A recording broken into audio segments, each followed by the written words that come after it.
Hi, everybody. Welcome to Horsepower Heritage.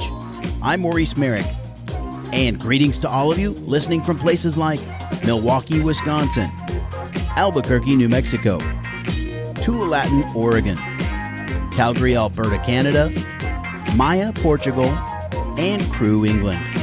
Thanks for joining me once again, and summer is in full swing, except for those of you in the southern hemisphere, of course. Anyway, it's that time of year when classic cars are out and about, and there's something to do nearly every day of the week, whether it's your local cruise night or going to see some vintage racing, or maybe you finally got that thing running again. You know, that thing that's been in your garage, it's been sitting forever. You know what I'm talking about. We all have had one of those, right? So I hope you're taking advantage of summertime and enjoying whatever machine you happen to have.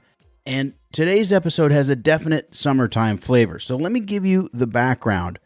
Jeremy DeConcini is a friend of the show. He's been here since the beginning, and he's just a great supporter of Horsepower Heritage. And Jeremy and his brother Jeff own Moto Sonora Brewing Company in Tucson, Arizona.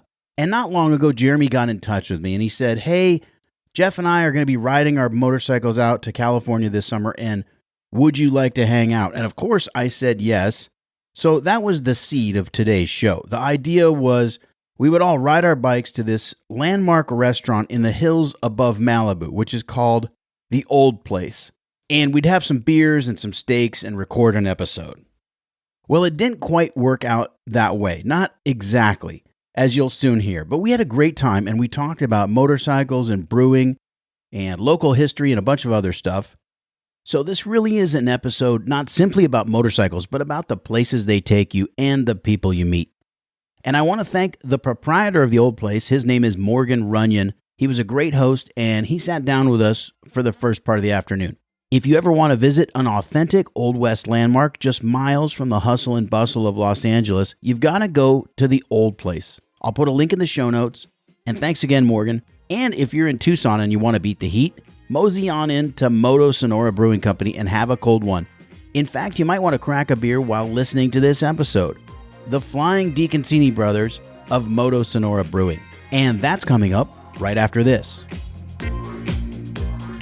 Hi guys, Maurice Merrick here, and I want to let you know about 3 great scale models available right now at modelcitizendiecast.com. First, there's the pocket-size Lancia Stratos HF Stradale in 1/64th scale by Mini GT. Or how about a BMW 3.0 CS Coupe in 1/43rd scale by Mini Champs in your choice of 3 different colors. Or if American muscle is more your style, how about the 1968 Shelby GT500 convertible in great big 1/18th scale by Acme Trading Company. It's finished in Acapulco blue with white racing stripes, and boy oh boy, check out those mag wheels. You can find all of these and more at modelcitizendiecast.com. Use the promo code HERITAGE at checkout and get 10% off your order. Limitations apply. From race cars to street cars and everything in between, it's Model Citizen Diecast, because your inner child still wants to play with cars.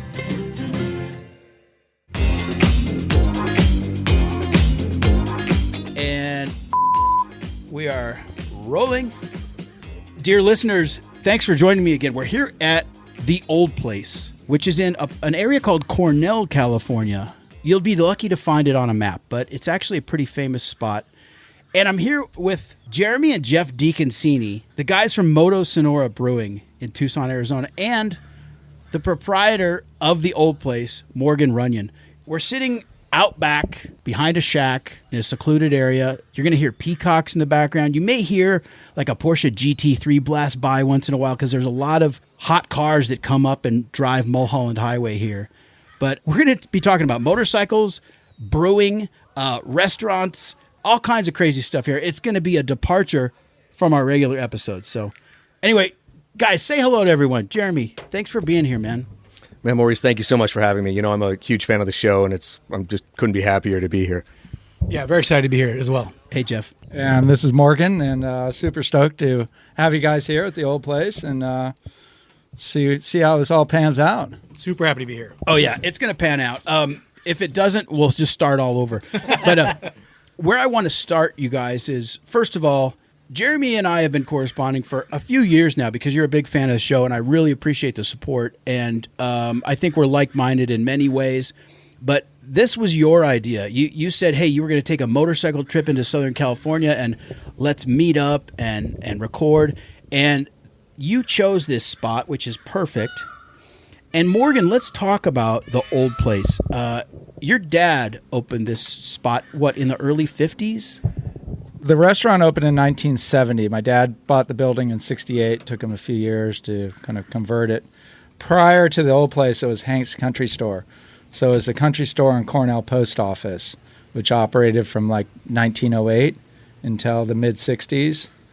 And oddly enough, I think what happened was they put the freeways in, and all the traffic declined on Mulholland, which at one point was a major route north. Right. And so that kind of put this area into, it declined the area. And my dad found this building here. And as I like to say, he went out looking for the worst place demographically to open a restaurant and found this. But here we are 54 years later. Here we are. That's a big thing. And it's a destination for cars and motorcycles, right? Yeah, I mean, over the years, yeah, absolutely. I mean, Mulholland is world renowned, right, as far as that. And we get a whole mix. We get people on their horses and people on their bikes and people on their road bikes. It's all. That's right. You do have some hitching posts up front, don't you? Not anymore. We took those out. Lawyers kind of fix those things. Lawyers fix everything. What's on the menu here? I'll back up. For the first 40 years, there were two things on the menu. It was steak and clams. And the steak is, at that time, the one steak we were serving was a sirloin, and it's all cooked over our coastal red oak, which grows around here, and it's kind of, the taste of California. Operated that way with my mom and dad running it, cash only. And I took it over as my dad was kind of passing away, and it wasn't really my dream to run a restaurant. But here I am. And it's been an amazing gift. But going into it, I was like, my wife was like, well, you want to run the restaurant? I was like, yeah, and it wasn't that I wanted to run it. I just didn't want it to be fixed. Right. And the ideas that people were coming up with, I felt an obligation to keep it going. Right. And it wasn't until a year into it that I realized kind of the gift. And that's the people that come here too. Yeah, that's what makes it special, right? Yeah, absolutely. And that's what it is. I mean, it's a cast of characters. It's like a play that's been going on for 54 years. And there's all these different people that have interacted in it forever, and they all have their own stories too. There's Hollywood types and cowboys and ne'er-do-wells. And greasers. And greasers. I Brewers. Love it. Brewers.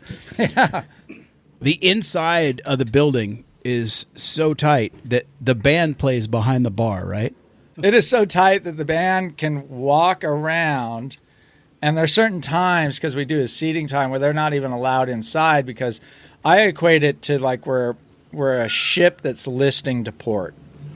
Because the building's a little slanted. It's over 100 years old, and it's, but it survived all the fires, and we're still here. And so we're so tight in there. But what it also does, it creates this atmosphere.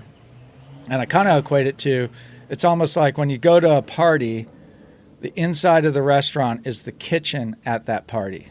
It's a small little room that everyone wants to pack into. Right. During COVID, that wasn't good because what we do is social condensing. Right. There's no distancing. Well, what about I have a question, sorry. Yeah, what go about for all it. these outbuildings? Were they original, or did you add them on later? I mean, the property itself is really impressive. Yeah, so, my dad and I have been building on this. I've built all these outbuildings recently. For instance, we have a little coffee truck that's built on the back of a 47 truck, flatbed, that used to drive around the valley here, the San Fernando Valley. And on the side of it says G.H. Wilson and Son Reseda Hay Ranch, from when there was hay in the valley, which is pretty amazing to think about. Long time ago. But the guy I got it from, it was, buried into a hillside up here. It took us a couple days to unbury it, and I built the little coffee truck on it. He used to drive it around. Yeah. Yeah. Just to paint the picture a little bit further for everybody, this is like a piece of the Old West, just a stone's throw from metropolitan Los Angeles. Yeah, I mean, without traffic from downtown Hollywood, you can be here in 45 minutes. Right. But that's without traffic. That's a big but. Yeah, which never happens. But predating your family's ownership, back into the 1930s, maybe earlier, there was kind of three ways to get up north from Los Angeles. There was the old Ventura Highway, Right. there was the Mulholland Highway, and then the Pacific Coast Highway. But they didn't blast through to Ventura County until I think 1920. 28. Yeah. Well, and it wasn't that they had to get through anything.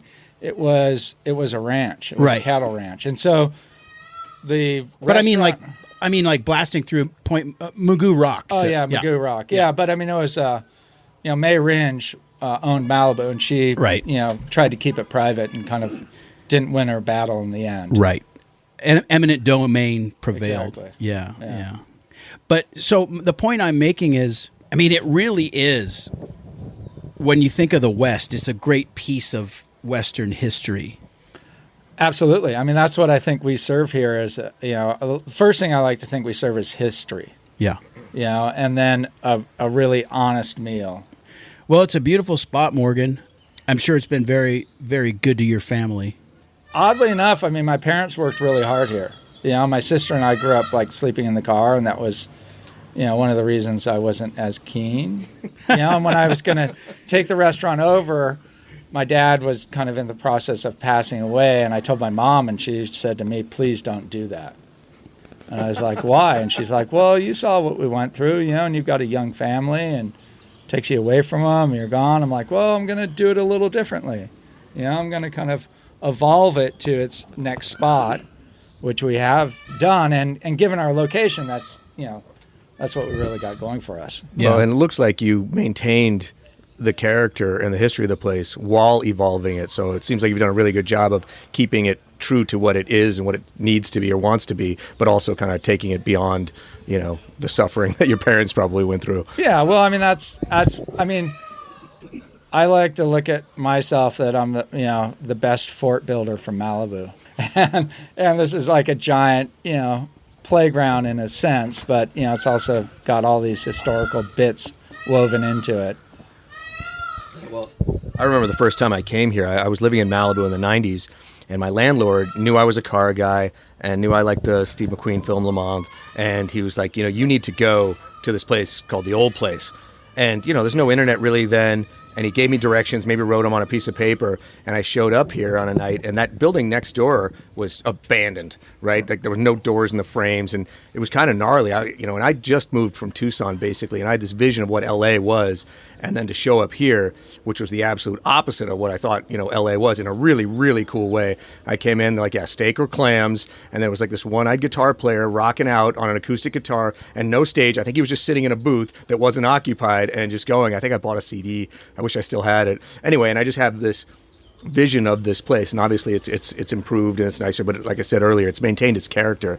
And I don't know, I'm just so pleased that we're sitting here today drinking a beer and hanging out, and it's such a really, really cool spot that means a lot to me. Absolutely. And I do like your beer. It is good. It is good. We're having a couple.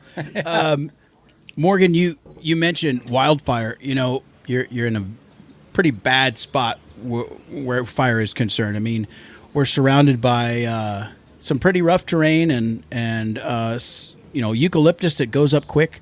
In 71, I think a fire blasted through here all the way from the desert, right? It was 78. 78, okay. It was 78. It started over here by the freeway, actually, but Right. kind of ran the same course as the last fire. Right. And the last fire was the Woolsey fire, Yes. and that was pretty rough. A lot of people lost their houses. The Woolsey fire was larger. It started farther away, and there were 1,500 homes burned. Yeah. The loss of 3 lives, and it burned here. I got here at about 5 in the morning and kind of started prepping, and it was probably like the biggest day of my life. Like I lived the most I did that day, and got a lot done. Like this place didn't burn down. I was able to transition over towards my family's property in Malibu in the afternoon and kind of save that. But in the meantime, on the way over, stuff in the back of my truck caught fire and I had to throw it out. And here the bridge burned and the gas line blew, and it was. We have a piece of the bridge in the parking lot that's it's a piece of American steel, 6,200 pounds, and it's twisted like a wet noodle of pasta from the heat of the bridge burning.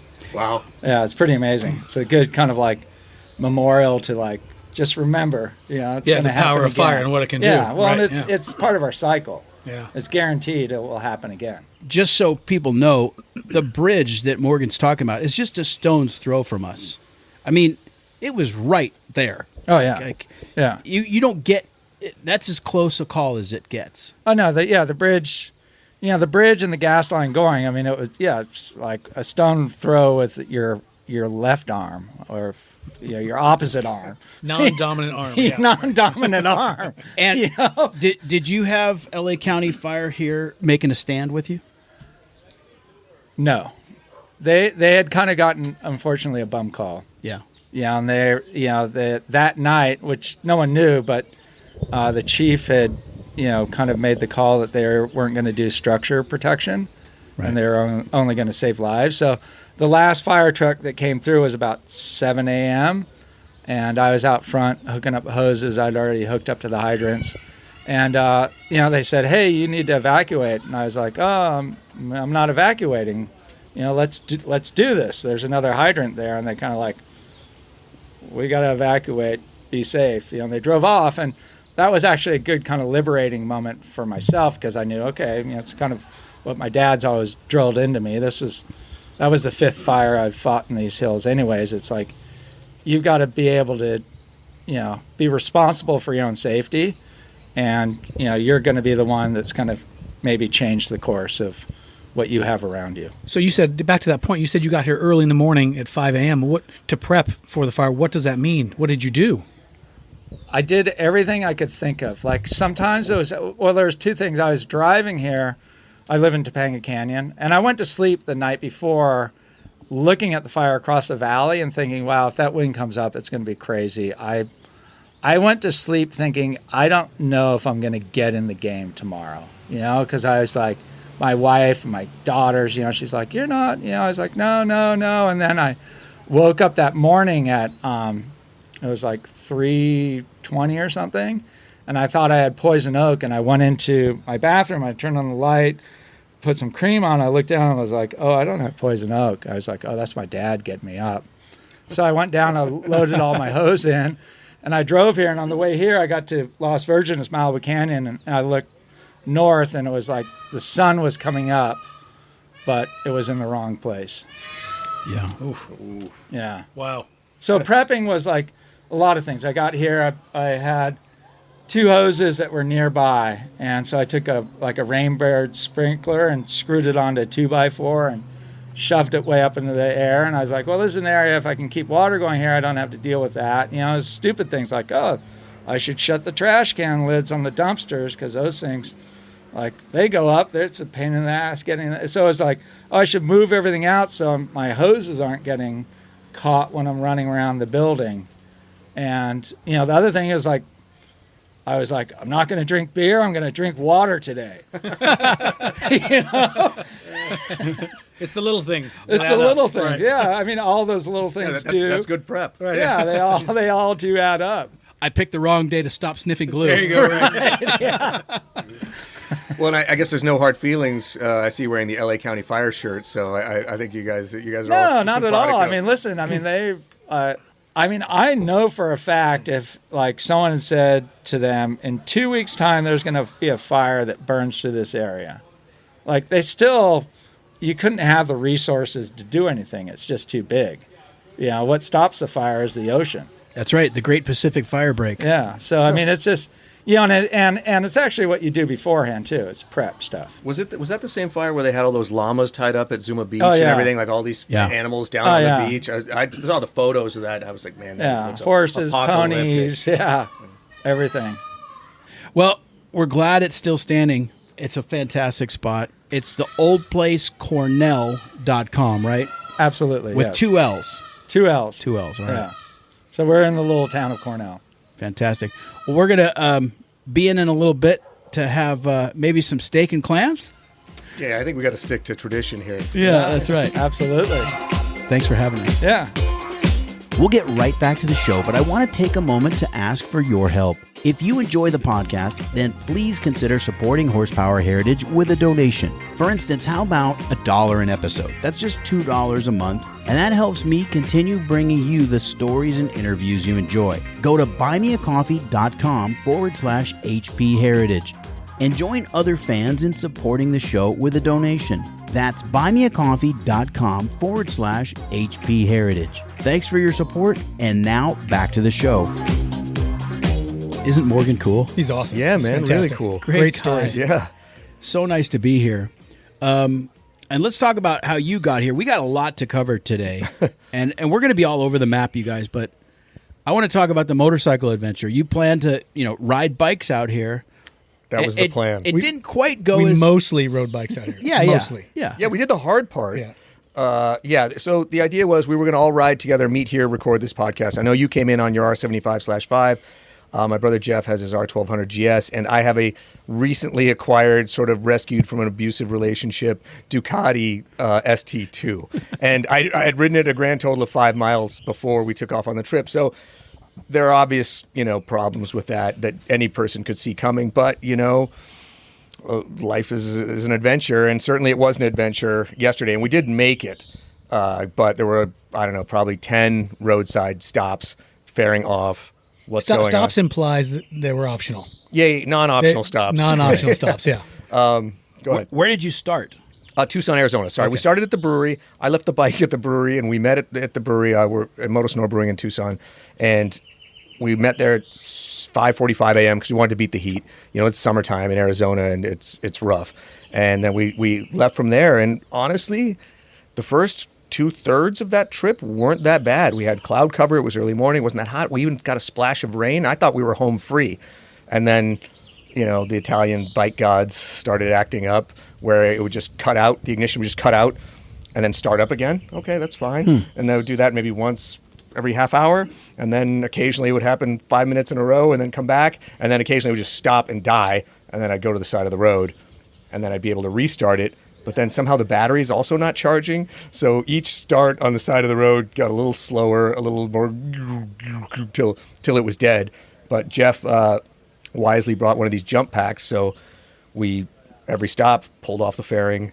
Yeah, it's not easy to do. Every time you had to pull off the fairing to get access to the battery to jump the thing. Right. And it's 117 degrees, and you're panicked because you're hot, and it was not great. Well, not to mention, when you can't rely on the bike to run, there are critical moments where, that could be a real safety issue. You mean on an interstate going 90 yeah, or 80 or whatever? With big rigs up your Yeah, butt. right. Yeah. Which is why we didn't actually ride here today, because we were maybe 100 yards from our destination in San Diego, but there was uphill, and the bike died at the light. And I couldn't roll start it. I went downhill. I went back, tried to start it, couldn't. We jumped it. Had to jump it twice to get the last 100 yards. And I just had this vision last night of being on the 405 where a lot of those sections have no shoulder. Right. And if the bike just stopped, if I was on the left or the right, and we're trying to jump start it, and someone starts looking at their phone and texting, just a little bit of a weave, and then it's lights out. So, yeah. Discretion being the better part of valor, at least today, we drove the M3 up. Yeah, no, it was a smart move. And, when I read your email and you said, hey, we had all these problems and we're going to be in a car, for a split second I thought, well, I should probably just bring my 31 Roadster, because you said you had gifts of hops and barley True, for me. very much so. I'm like, well, I can't carry too much beer on the motorcycle, so maybe I bring the car. But then I thought, nah, this was a motorcycle trip. I mean, it's not like I, rode cross country. It's not an odyssey, but See, I thought when you heard that we weren't coming on bikes that you were going to immediately cancel the podcast. I was certain of that. Well, No. Jeff last night was really pushing for it. He's like, we should really try to do this. It's a motorcycle podcast. We got to go. Right. And I was like, okay, you willing to switch bikes? And he goes, ooh, I don't know about that. And then it almost went me in the car, him on the bike, just to maintain the spirit of the thing. But then that just seemed kind of silly, and it's not that fun of a ride from San Diego to LA. This last section through Malibu and up Canaan Dune would have been great, but most Right. of that ride is pretty miserable. yeah. You guys were in Julian though yesterday. You did you spend the night in Julian? No, we just, despite all of the problems with the bike, and it was my call because I was having so many issues. The original plan was to get off I-8, zoom up by Anzo Borrego State Park, and then go up the backside Banner Grade to Julian, which is a great riding road. This is down in San Diego County for people not familiar. Correct. Yeah. Beautiful, beautiful riding, very fun, very twisty. And I mean, through the desert, still very hot. But Jeff was following me in case the bike broke down again. And the question was, do you just take I-8 all the way into San Diego, or do you stick with the original plan? Right. And in a moment of, I don't know, in retrospect, it was a good idea because mostly we made it. It's clearly a bad idea, but it was also the right idea. Yeah. And I was like, that's it. We're going right on the S2, this beautiful desert twisty road. And Jeff brought up a really cool point yesterday. There's one little set of turns in there that sort of mimics the corkscrew at Laguna Seca on a bigger scale. It's like you kind of go up a rise, you can't really see it, and then it's a diving left-hand turn into a big right-hand sweeper. And it was pretty close. And we're not, daredevils or anything, but It was still, we kind of went into it a little bit, and it was super fun. And the bike definitely stalled and broke down a few more times, but it was incredible. And then we got to Julian, it was 75 degrees. We had a piece of pie. It was like, it was like a culmination. I was willing to tow the bike the rest of the way. I was like, we made it to Julian. We're fine. I love Julian. It's a great little town. It's not unlike this area. A lot of history. You're out in the country. And the Julian Pie Company is kind of famous. It's definitely famous. Yeah, They make sure. amazing pie. That's sort of like people drive to Julian just for the pie. Oh yeah, that was kind of like our Holy Grail or Maltese Falcon was like the bike was having all these problems. I'm like, but if we go this way, there's pie, right? No matter what. We had a full lunch. Jeremy had a root beer float, and we're like, well, we got it in the road. I'm like, no, we're not done. We still have to get pie. There you go. Have you guys been riding your whole lives? Yes. Yeah, so I think I got my first bike when I was 9 years old. And maybe I was 10 and it was the same bike. Yeah, he got my bike, yeah. And Tucson's a great place for getting out in the dirt. Oh, particularly back in the 70s and 80s, it was a much smaller place, and there's just tons and tons of desert. So you still ride in the dirt and on the street, or? I mean, mostly, I'm so busy, I mostly make beer and pretend that I'm a motorcycle rider. But yes, in a perfect world, we would do both. I mean, Jeff's R1200 GS is the perfect Swiss Army knife bike that can kind of do all those things. Yeah, it's not a motocross machine, but you can do some off-road with it, and I try to do as much as I can. I was going to say the ADV bikes are kind of the best of both worlds, right? Yeah, 100%. They're great on the road, and they can do a lot more stuff than you'd think off-road. Right. You guys ever go into Mexico on your bikes? Yeah, Often. Our first big trip that we took was in 1994, and we took a bunch of what they called now they call them adventure bikes. Back then they were enduro bikes. Right. And we rode down the mainland coast of Mexico to Guaymas, jumped on the ferry, crossed over to Baja, and did southern Baja. We were gone about a month, and this is 1994. Cabo. We camped on the beach, basically in Cabo, and went and surfed. Old Mans and Zippers and those things. Now it's all high rises, but we were gone a long time, and it was Baja's still Baja. It's still a great place, but that particular area has blown up a lot. Yeah. It was a really good experience. I love Charlie Borman and Ewan McGregor on the bikes in a number of documentaries. Long Way Round, Long Way Down, all that stuff. Fantastic. Yeah, we were going to watch after all of our trials and tribulations yesterday. We're like, we should watch Long Way Round again, or at least start it tonight. But we ended up having to take the bike apart and trying to save the trip for today and drinking beers, and it was just like this sort of macho mess of bike parts and empty beer cans. And Yeah, we never got to it. It was just drinking and taking electrical parts off of Ducati, not knowing anything about what we were doing. Perfect. Well, clearly you guys are deep into moto because you named the brewery Moto Sonora. You've been an entrepreneur for a long time. You've had a lot of sort of career decisions to make along the way and kind of been here and there. How did brewing end up being sort of your vocation? Well, I would say that Jeff and I both were beer fans and beer seekers. A lot of the people in craft beer come to it from home brewing, and that really wasn't us. We had friends who home brewed when we were younger, and their beer was just terrible. They're trying to ferment it in a closet in Tucson. And for us, beer was always about the search. It's kind of like a Bruce Brown kind of thing, which also ties into On Any Sunday, which polluted our brains pretty early, that motorcycle film.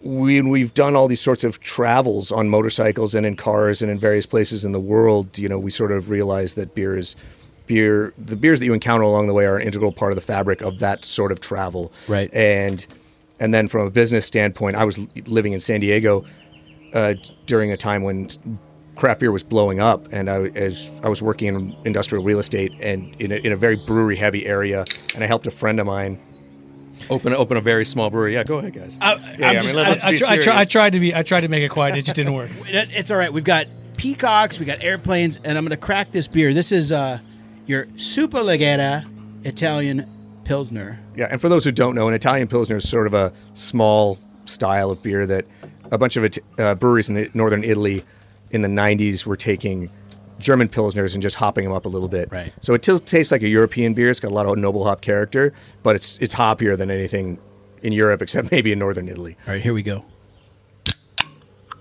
Oh, that's good audio right there. I can't get any fizz, but that's all right. It sounded good. Incidentally, disclaimer, we're having a couple beers right now, but we are going to be sitting here for like the next 4.5, 5 hours, alcohol-free. After a nice, big, delicious lunch. We're not shotgunning these and then ripping down Mulholland Highway. Once we're done recording, that's it. We're going to have a nice lunch and be safe on the road. Maybe a nap, too. Maybe a nap. Exactly. Absolutely, yeah. So anyway, cheers, guys. Cheers. By the way, Jeremy, you mentioned this, by the way, about motorcycling all over the world. Do you have a list of places other than the U.S. that you've actually ridden motorcycles in? Me? Because it's got to be fairly Not large. as good as yours. I think I just have Mexico, Italy, U.S. for motorcycles. Also, no, because we were in Austria together on motorcycles. Oh, that's right. So, yeah, Italy was... You're right. We got Switzerland and Austria. Right, Yeah, yeah, you're so right. there's You're right. I that. grabbed a couple more. Yeah, I forgot all. The Alps kind of just blend into each other when That you're had going to have through. been epic. It was epic. It was great. This was 2001. I don't know. And we rented these bikes in Milan, and the guy, it's crazy, we just show up. The dude who ran this little motorcycle rental place in Milan was the most mellow guy in the world. He's like, yeah, just bring them back, mostly in one piece. And, we had this crazy, like, Pee Wee Herman thing where we pulled off on the side of some little Italian road with barely any shoulder, and all the bikes, like, the shoulder was tiny, and all the bikes were lined up together. And someone, I won't say who, went to their saddlebag and to get the camera, because it was a really cool photo, and knocked them over. And they were so tight together, it went boink, boink, boink, boink, boink, like dominoes. And my bike was on the end that I'd rented, and ripped the kickstand off, and all these little pieces of metal and springs just went shooting across the road. And That's totally true. It was my fault. It's totally true. For the next few days, I could only stop someplace that I could lean the bike against a building. Right. We had to find some welder in some little town in Italy to fix it. Driving around, and I rode by a place that said Fiat, and I was like, you think there's a welder in there? He's like, I don't know, bro. We've been riding for days, maybe. So I was like, let's go back. And what kind of bikes did you guys rent? They were all BMWs. Oh, okay. F650, I think. I was on an F650 GS Dakar, which I really liked. You were on an R800? That sounds familiar. And Joel was on a Funduro, right? Yeah, the original F650 that was made by Aprilia. Yeah. It had a BMW label, but all nice bikes and all great for what we were doing. And there's another story on that trip. I had something on my bike that was my kickstand. My kickstand had been bungee corded to the back of my bike, and it was about to wiggle off. And my younger brother pulled up next to me. He's like, hey, you're about to lose this thing. I said, okay, let me pull over. And on the right side of the road was a little 2-track for the tractors for the apple farmers. And in between the road and that 2-track were a bunch of tall weeds. And I'm looking, I'm like, I don't want to hit a cinder block that's in there. I'm just trying to maybe cut across. And I finally decided to go for it. And at the last minute, I see that between us is an irrigation ditch that's filled with weeds. So I bank off at the last minute. And my younger brother just goes right in, wheel first, over the handlebars, flips over. And I'm like, holy... Back tire sticking up straight in the air. And then he jumps up and goes, take a picture. Oh, man. Yeah, I'm like, holy shit, are you thank okay? God Like, you're take a okay. photo. Right, yeah. Take a photo. And he was fine.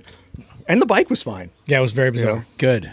The extent of my European two-wheel adventures was a wine tour of Tuscany on Vespas. That sounds That's pretty good. fantastic. It was great. The best thing ever. Because I can't get my wife on a full-size motorcycle, but she was game for the Vespas, and we had a lot of fun. Yeah, because they're pretend motorcycles. Yeah, exactly.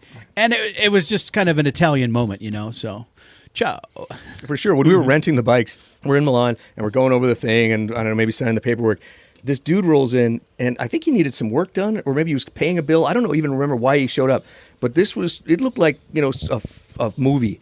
Guy's on a scooter, probably a Vespa. He's got a pink scarf on. He's wearing a gorgeous Italian suit, gorgeous Italian loafers, no socks. He's got like a Chanel bag between his legs on the scooter, and he's got a cigarette and a helmet. And he rolls in and talks to the guy and bolts out of there. We're like, did that just happen? You couldn't imagine that. It would be like, screenwriter's dream of what this shop in Italy would look like. It's so typical, though.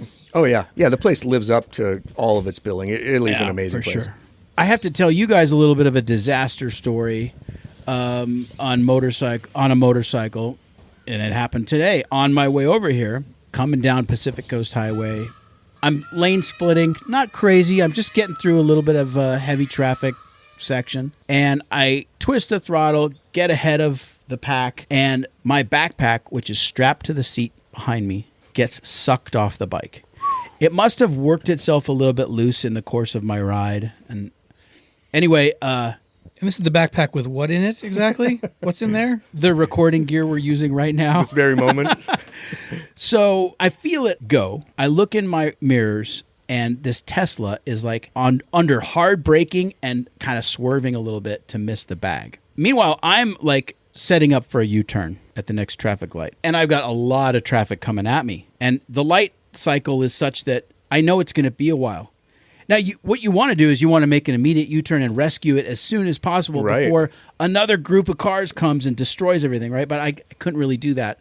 So when it was safe to do so, I hit the U-turn. The guy in the Tesla is waving at me, and he's holding my backpack in the air. That's awesome. That's fantastic. He had pulled over at just a split second, and he rescued my backpack, held it up, and he set it down next to a fire hydrant and pointed at it like, hey, it's going to be right here. And sometimes humanity holds up. I will never know who this guy is, but I'm eternally grateful because it's like $600 or $700 worth of gear that he saved for me.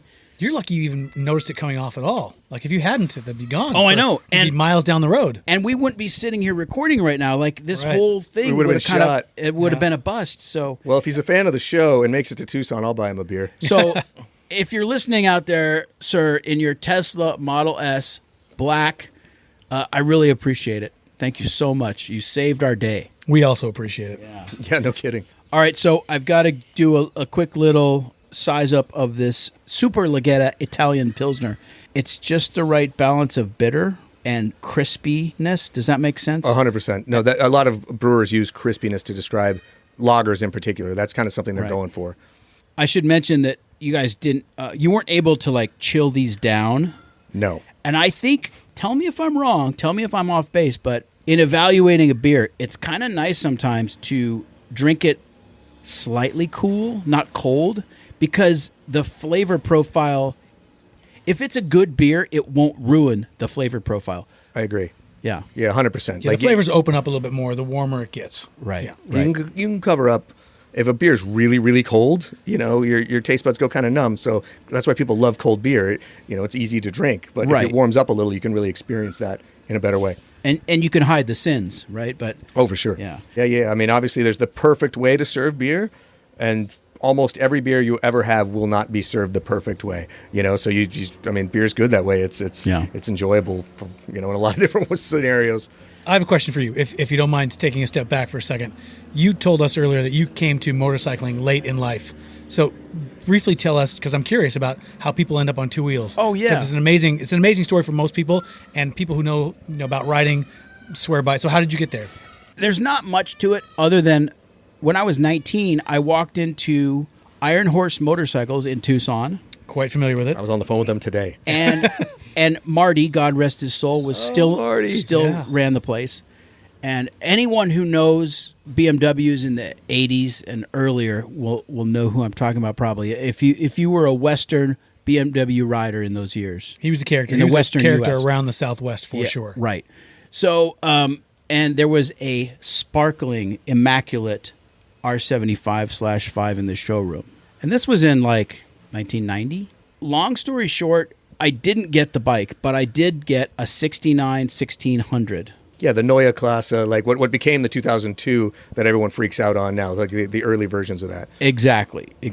And I had a succession of those 2002s and 1600s over the years, and kind of forgot about the bikes. And, the idea of being a motorcyclist just kind of fell by the wayside. But, in my 40s, I came back to it. And it's never too late, I would say.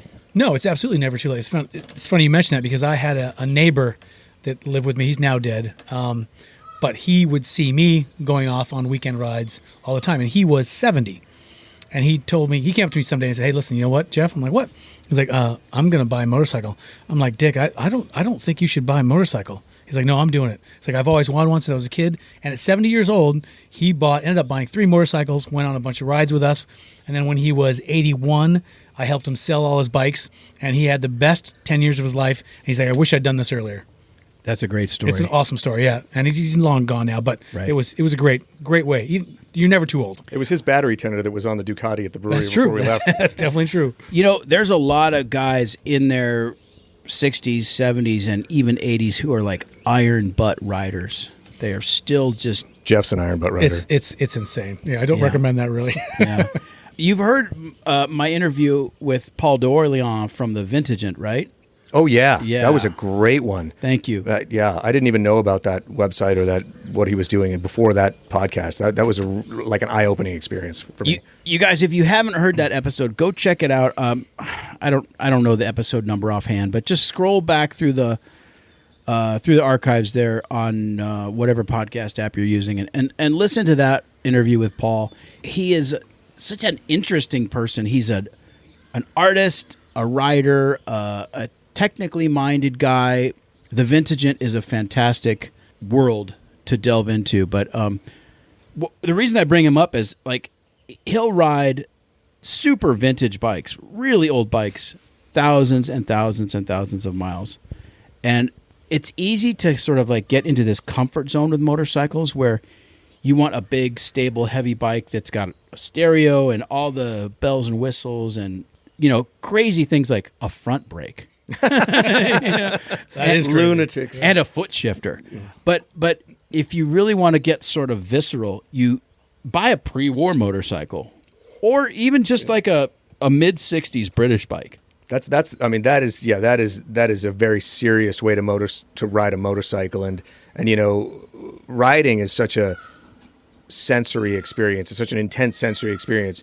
More so if you're riding something like that. My old bike before this was a Bonneville. It wasn't a vintage Bonneville. It was like an 07, but they didn't really change that bike much. And although it was pretty reliable, it felt very vintage. I mean, the suspension was terrible. I remember once riding with Jeff, trying to keep up with him on his GS, and I'm a decent rider, and I really kind of had to go for it with that bike. I felt like I was going 150 miles an hour, even though I was probably only going 40. So it was a very intense experience. And so I imagine you're riding a pre-war bike with like a foot clutch and a hand shift or whatever. Like that's going to be a very focusing experience. Yeah. Recently, I've been wanting a hardtail Harley bobber or something like that. I don't know. Just a different flavor. Your spleen thinks otherwise. I know. So do my vertebrae. Right.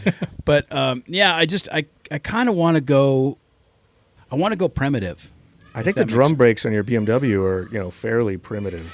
You know what? They are surprisingly good, though. I got to say, I think they are as good as the first generation BMW disc brakes.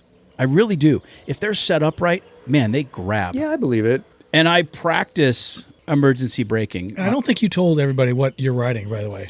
Oh, well, you mentioned it earlier, Jeremy, but it's a 73 BMW R75/5. It's not new. Yeah. It's a 51-year-old motorcycle. Correct, yeah.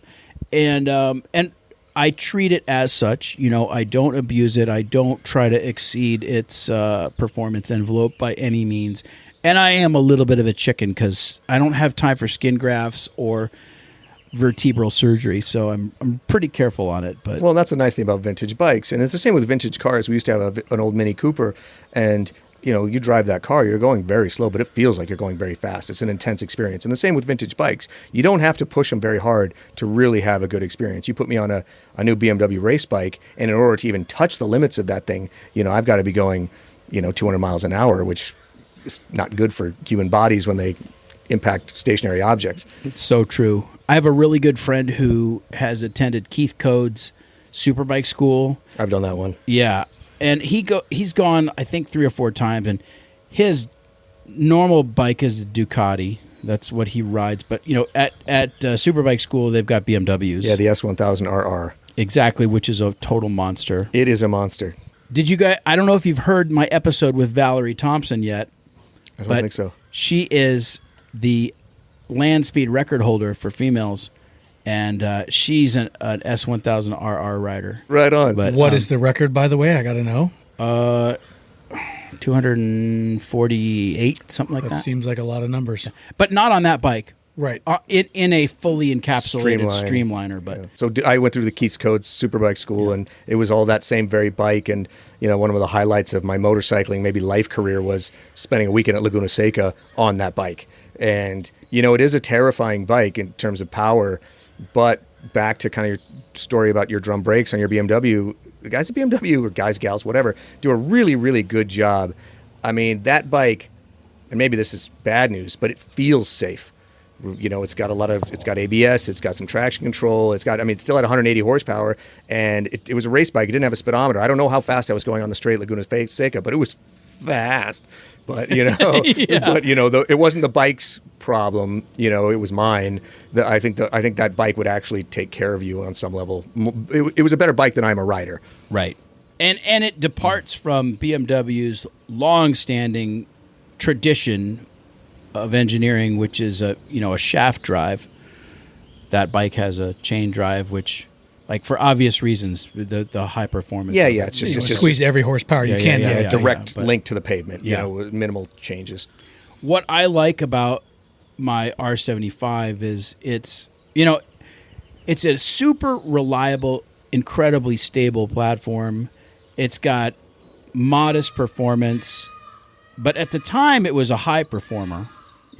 I don't even know if I should say it's got modest performance now. It's kind of a dog by any stretch of modern motorcycle performance. But 50 years ago, that's a different story. But 50 years ago, on off-the-shelf R75, man, that was a fantastic bike for the money. I bet it's at least 60 horsepower.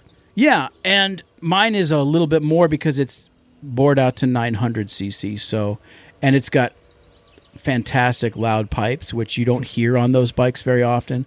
I can still hear the valve train chatter, which is that characteristic sewing machine sound of those flat twins, which is awesome. But that was the bike that saved BMW motorcycles. Prior to that bike, they were kind of on the skids in about 1967, 68, 69, and they were thinking about shutting it down. Oh, I didn't know this. Yeah. Bob Lutz came in.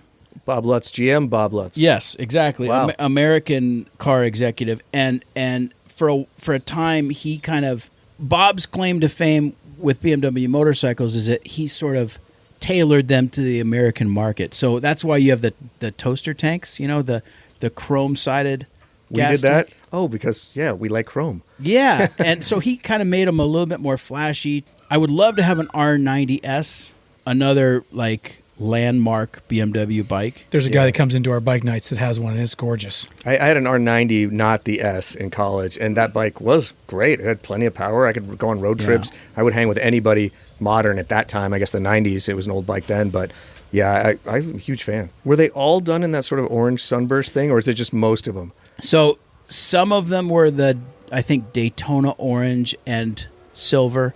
Others were smoke and silver. Oh, cool. But both paint schemes have that fade from one color to the other. Really cool stuff. Yeah, they're gorgeous. Yeah, they're beautiful bikes.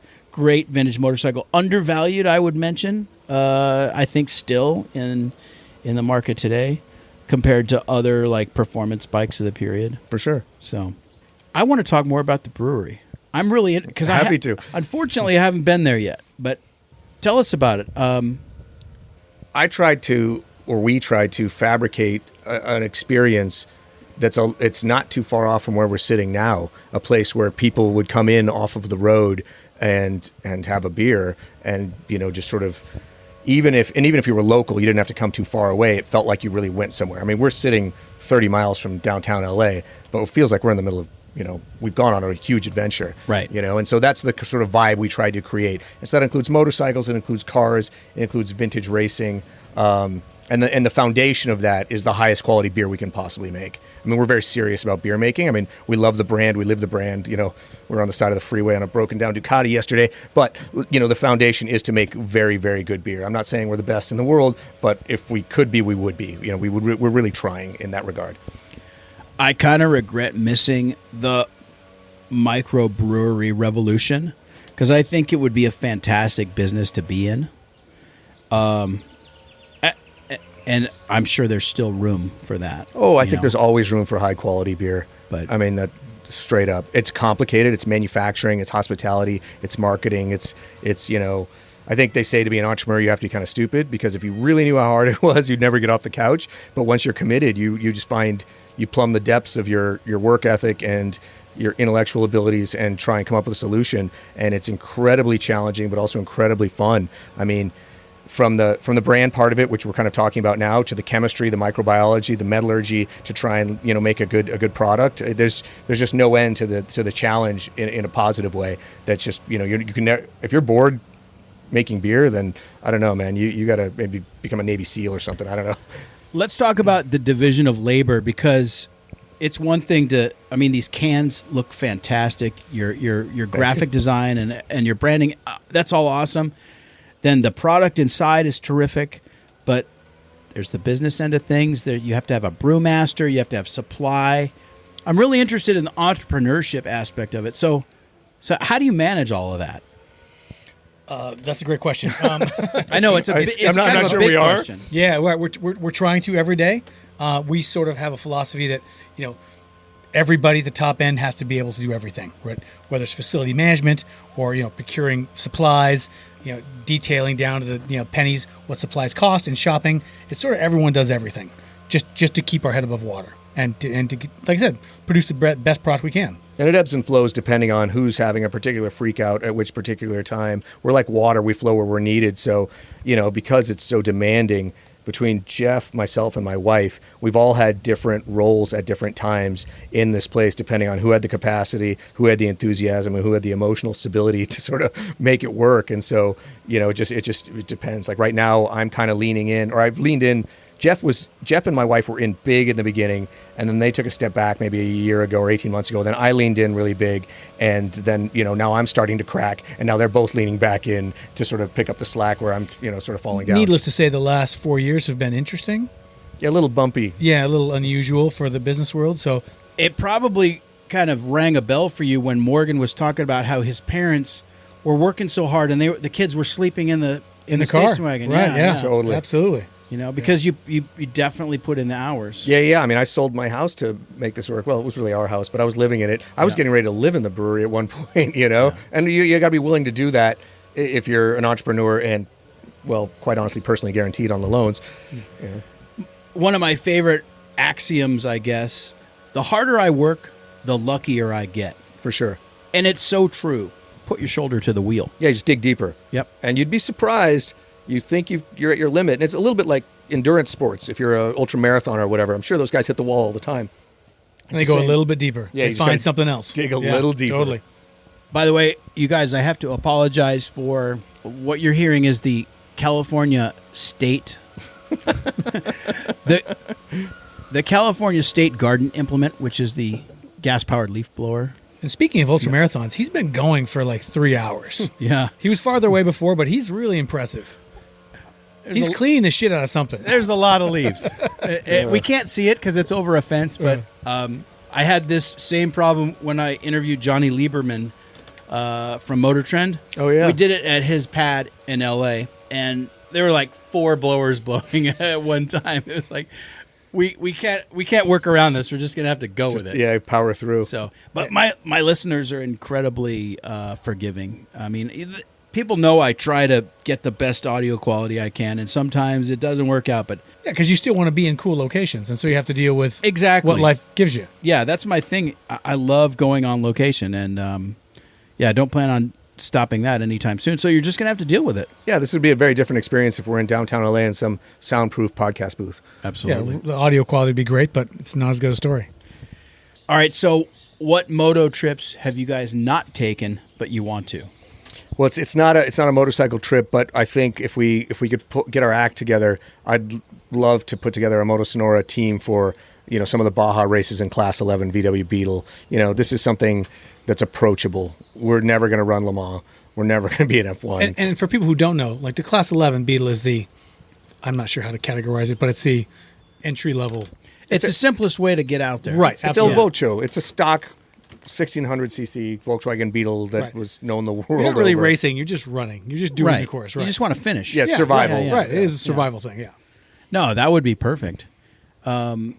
And I know, we have a mutual friend in Michael Emery from Slow Baja. For sure.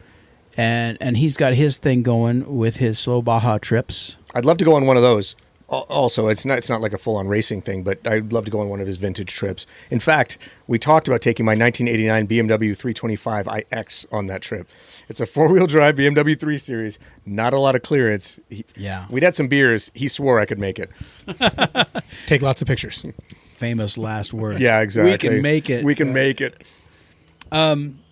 Getting back to the brewery, I kind of mentioned the graphic design of the cans, and you have the Belly Tank Blonde Ale. Yep, that's one of our core beers. Blonde ales are just sort of an accessible craft beer for a lot of Americans. That's just like this first step into craft beer. And obviously, anyone listening to this podcast probably knows what a Belly Tank Racer is. But for those who don't, it's an old fuel tank off of a fighter, usually, or possibly a bomber in World War II, that was repurposed after the war for land speed records at El Mirage and Bonneville and places like that.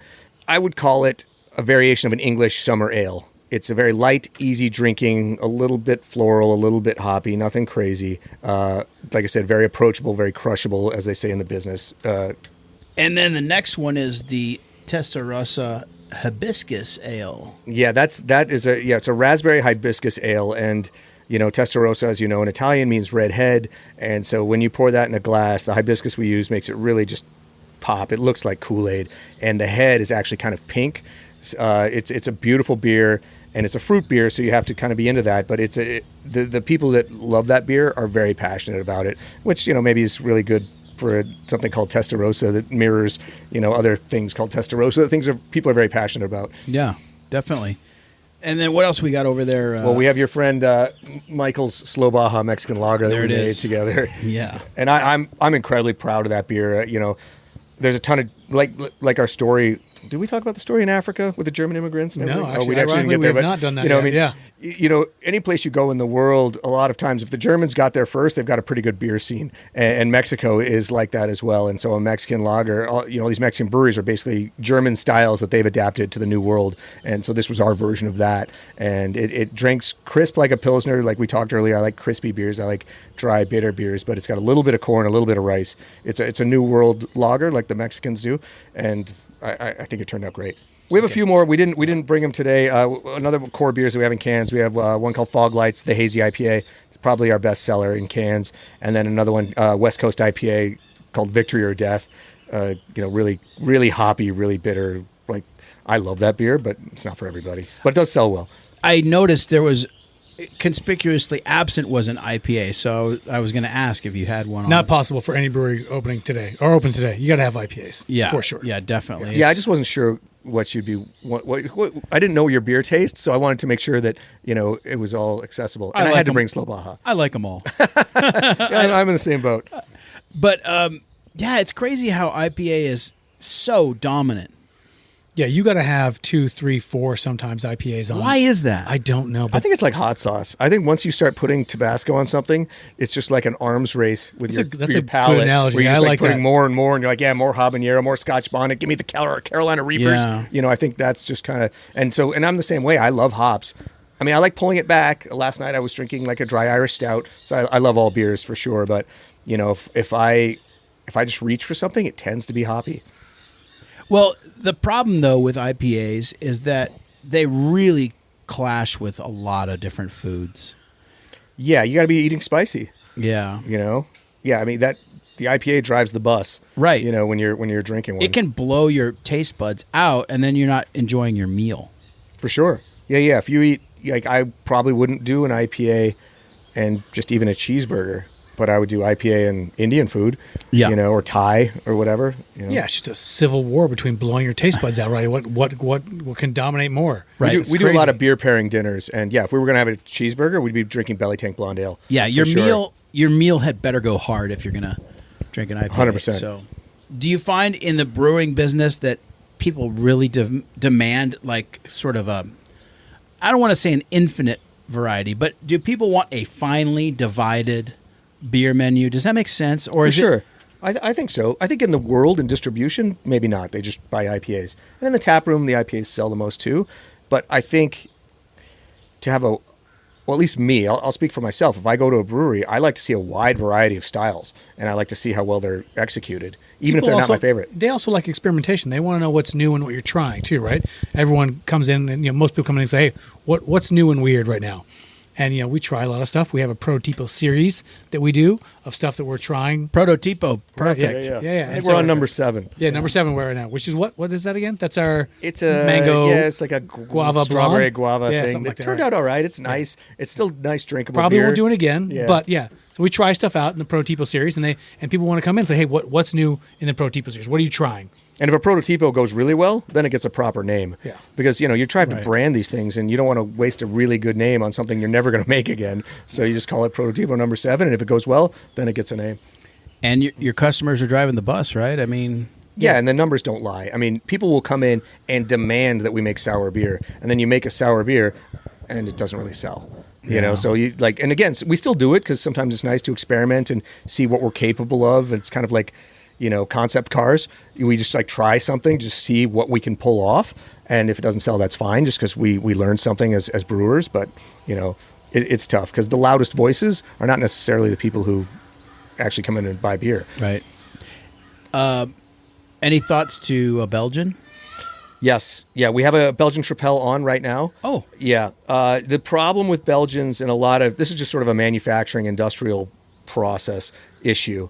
So there's only so many strains of yeast you can keep alive in your brewery at any given time. I mean, it's microbiology, and they have their own ideas and attitudes. And so Belgian beers tend to use their own yeast. So unless you're a Belgian-focused brewery, to keep Belgians on all the time is a bit of a challenge. And I like Belgian beers. They're not my go-to. Like I said, I tend to grab hoppy things, but I definitely, if we don't have a Belgian on the board, I'm bummed about it for the sheer fact that I just like the variety and just say hey, this is what we can do.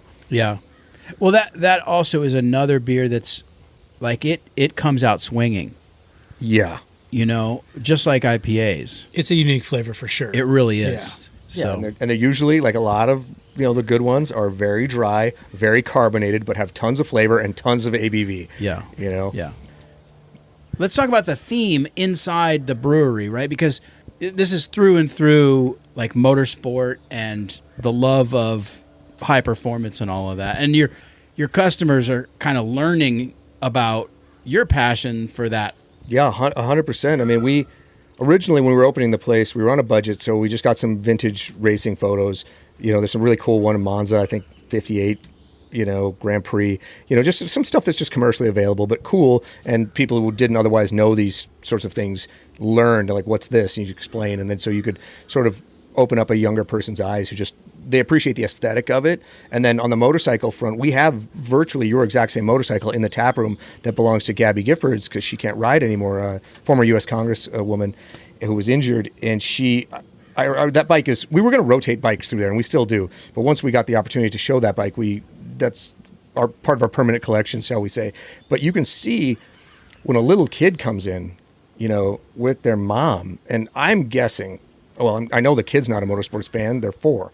But they see the bike and they see the chrome and they see the blue and white BMW logo and they point and they scream and they're over there. There's something about art that changes people. And that brings me back to your first sighting of a motorcycle at Iron Horse, right? Right. There's something, because you weren't a motorcycle person behind it, but you saw that bike, that BMW, and it just stuck with you. There's something about it, right? So even if you're not into motorsports, you want to have enough good motorsports art in there to make everyone go inside and go, oh, this is incredible. I don't know why, but it's beautiful. Yeah, I think people recognize passion in history, whatever it comes from, and they can see the thread and the attention to detail and the seriousness with which we approach it. And we have rotated out some of the art and going back to, how challenging this business is. Sometimes you get lucky, though, and it actually becomes easy because the people who are serious about this stuff come out of the woodwork. There's a guy named Doug Ogden who's a motorsports photographer, and he just brought in a bunch of framed art that's on loan. A really cool shot of a 356A at Laguna Seca, another shot of a Porsche 907 with a guy with an umbrella over the driver because he's roasting at Sonoma, and it's black and white. And so, and a vintage poster. He didn't take the shot, but a vintage poster from the original 24 Hours Le Mans. And he's just stoked that we exist. And he's like, "Can I hang this stuff up here?" I'm like, not only can you, but thank you, because the art that I bought is kind of getting stale because it's been sitting up there for 2 years. So it's sort of, there's a community that we've built, and some people didn't know they wanted to be part of it, and then they were, and some people were already into this. They just needed a place to come and experience it, even with their own. We art. thought that, getting back to the rotating bikes, we thought that, every year or two we'd have to buy a bike to put it in there. But it turns out that's not the problem. The problem is people call us all the time, like, can I put my bike in there? Can I show my bike in there? And we've had no problem rotating beautiful machines in and out of the brewery. It's fantastic. That's terrific. Yeah. You've like hit on something when people are that enthusiastic about what you're doing. For sure. And they want to contribute to it. I love it. And it keeps you going through the tougher times where you're like, oh, what's payroll? Or, oh, geez, did this beer turn out the way we wanted? Or whatever the crisis is at the moment. But you have this passionate community that just sort of buoys you and allows you to carry through. I want to go to the Isle of Man TT, and I haven't been yet. But, I mean, can we please go? A lot. we should join forces. And Please, let's make this happen. I love this idea. Yeah. And honestly, I mean, we like racing just generally, but the Isle of Man is right in our wheelhouse because of just how insane it is.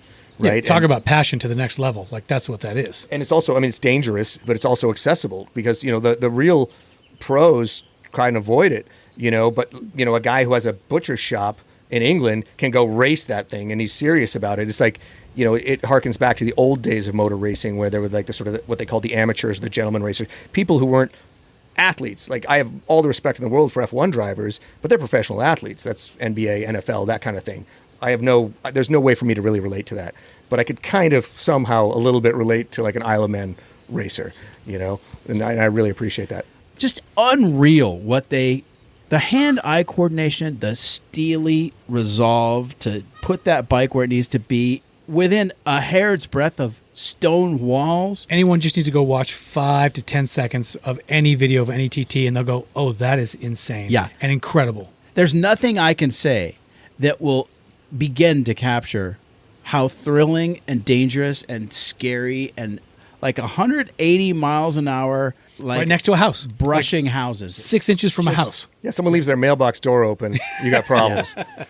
It's insane. So, yeah, I sincerely, you guys, I think we need to kind of figure out a plan. I think that I'm and do 100% a joint, on board with a this. joint Love venture. Nothing more. Yeah, joint venture. That's exactly a good way to put it. Well, listen, our beers are empty. My stomach's growling. I think it's time to eat. It's time I for some agree. steaks. Yeah, I agree. I might have clams. Jeremy and Jeff DeConcini from Moto Sonora Brewing in Tucson, Arizona. You guys, thank you so much. This has been a fantastic afternoon. Well, it's been a complete pleasure. Yes, it's been our honor. Thank you so much. That's all for this episode of Horsepower Heritage. I'll see you back here in 2 weeks. That's Wednesday, July 31st, for more of the people and stories behind the machines. And that also happens to be the 4th anniversary of the podcast, and it wouldn't be possible without your support. So thank you so much for listening. And until then, I'm Maurice Merrick. Take care, everybody.